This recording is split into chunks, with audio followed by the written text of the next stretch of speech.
I want to continue a theme of priorities, or perhaps misplaced priorities, and address some of the priorities that I felt were important that I and my colleagues brought to this process.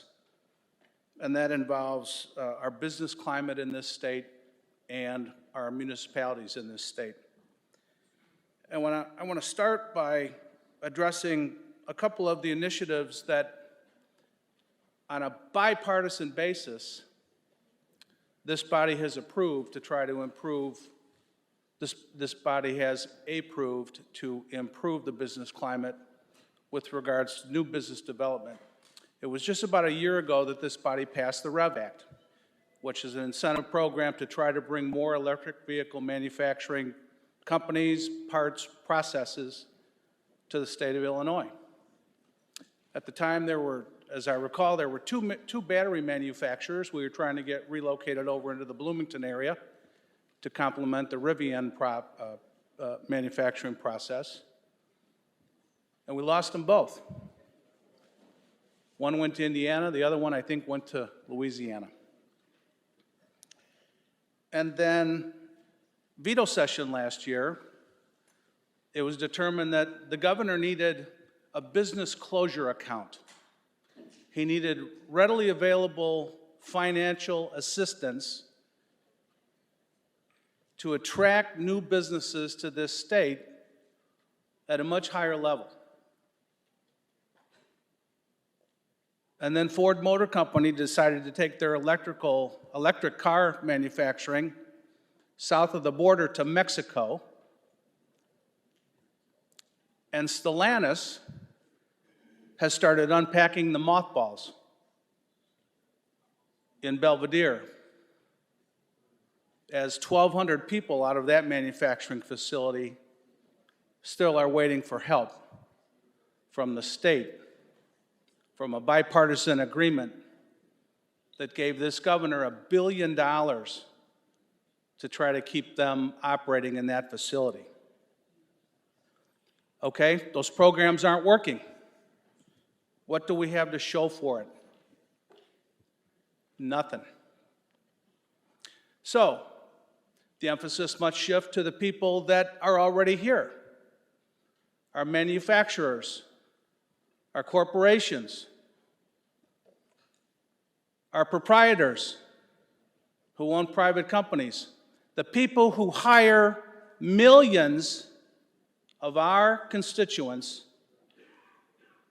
giving them compensation and benefits and food on the table. So we tried to make pieces of this business incentive legislation into the budget process to try to incentivize them to stay here.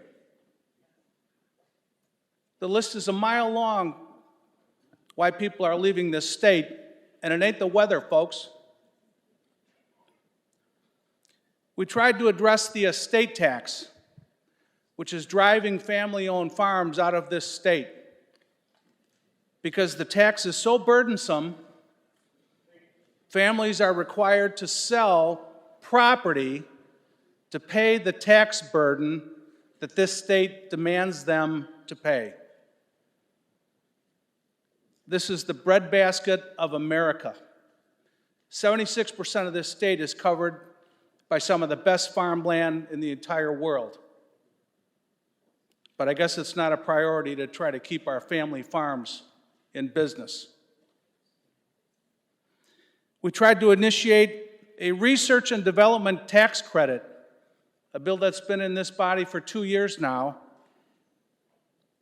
initiated by the Illinois Manufacturers Association, one of the largest employment bases in this state. Why? To give them an opportunity to invest more money to create more products, to create more jobs, and build their businesses. And what does that do? It puts more people to work, and it puts more food on more people's tables, and it gives them benefits, and it helps their kids go to school and go to college. that must not be a priority because that one's not in the list. The Illinois Innovation Tax Credit, identical scenario for proprietorships, contractors, road builders, asphalt and concrete manufacturers, an ability to recover investment dollars quicker. Didn't make the list. Must not be a priority.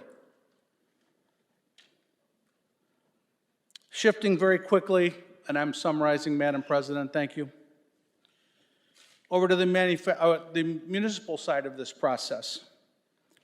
There's probably not a member in this chamber that did not receive a letter from many of their local municipalities simply asking this body and this legislature to give them the income tax and sales tax revenues from the arrangement made when the state established its sales tax in 1976. Last year, we gave them a 2.6% increase, from 6% to 6.16%. I'm happy to see we made some progress this year. We actually gave them a 4.8% increase in the amount of money the state has decided to give them, money that they have developed, they have marketed, they have created in their own municipalities, and we can't even give them enough money to cover the cost of living increase. I'll close with this. As a former mayor involved in local government for 20 years, I often get the question from people, which job do you enjoy more? Did you enjoy being a mayor, or do you enjoy your role as a state senator in the state of Illinois? And I tell them the biggest difference between those two jobs is that here in Springfield, we're 200 miles away from most of our constituents.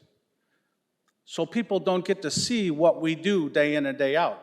Our decisions may have a greater impact on a larger group of people,